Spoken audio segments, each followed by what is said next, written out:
जय जगन्नाथ नमस्कार। मु रमेश आपको स्वागत आज छोट ब्लॉग को।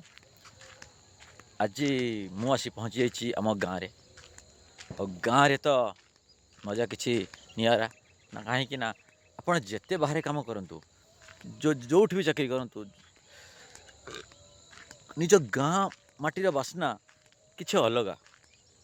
आओ सकाल सकाल ब्रश करी खाईदेली पतुआ भुजा, पतुआ मुढ़ी, पतुआ दही मुढ़ी खाई सारा पर बर्तमान बाहर टे मॉर्निंग वर्क माने जस्ट माइंड फ्रेश बुलाबुली आओ बुलाबुली को देखंतु ये गाँव दृश्य माने सुंदर जो धान पाची जाए आओ धान पाची जीवार जो दृश्य आपण माने सेटा भाई माने मन को गोटे अलग प्रकार फिलिंग्स दिए।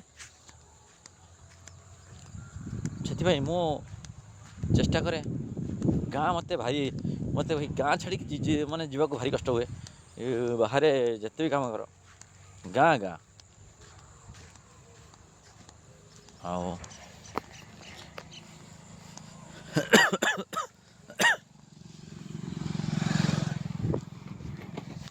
धान सबू बाची गला, धान कटा स्टार्ट तो हो गला कौटी कौटी स्टार्ट हो गला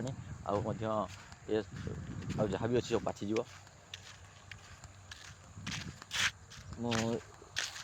ये गाँ गाँव रे मु चली चली जाऊँगी पाखरे मामू घर मो पाखरे मामू घर को भी जीवी आमर किसी चाष जमी अच्छी से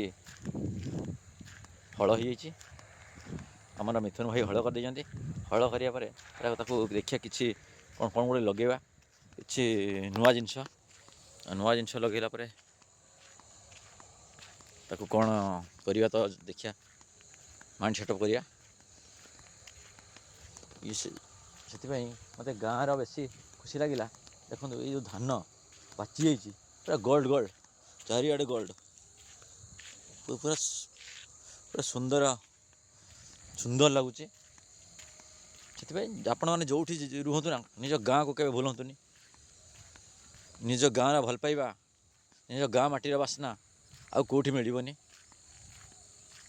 गाँव देसी खाद्य पाखर जो गाँ भल पाइबा गोटे अलग निज जन्म माटी से निज निज माटी प्रति आपण मैंने भल पाइबा रखु सुनिश्चित आगू को जीवे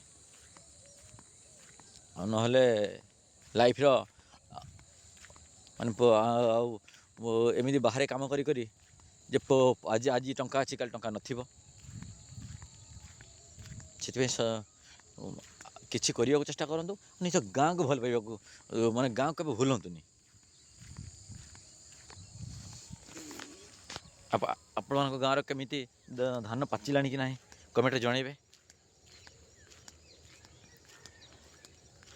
आम गाँव तो धान पाची गला मत भारी भल लगुच सकाल सकाल उठिकी आसिकी टे माइंड फ्रेश करने को माने बुलिया को से टे बुली दूचे ता सहित जीवी आमर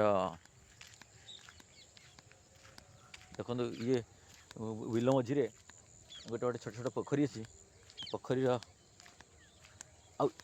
यही जगह आमर है संध्या रातिर खटी जगह ये आम रास्ते आसी बेले बेले फिस्ट करूँ मैं भी आज हो पारे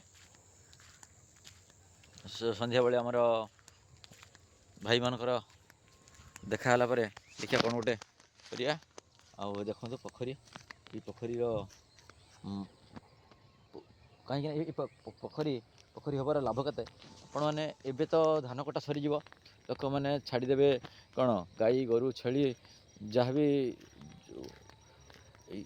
रास्तार जेकोसी जीवजंतु ये हूँ ये पोखरी पानी पीबे से ये पोखरी भी होती जहाँ भल लगुच।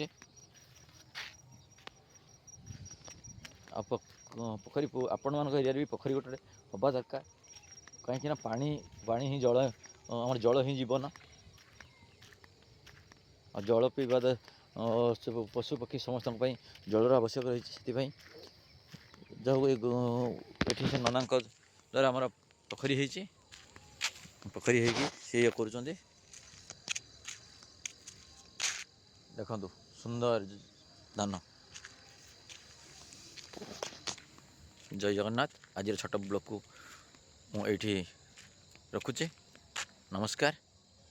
ଆଉ ଆପଣମାନଙ୍କୁ ଯଦି ଭଲ ଲାଗୁଥିବ ସେୟାର କରି ଫଲୋ କରିବେ, ଲାଇକ୍ କରିବେ, ସେୟାର କରିବେ। ଜୟ ଜଗନ୍ନାଥ। ନମସ୍କାର।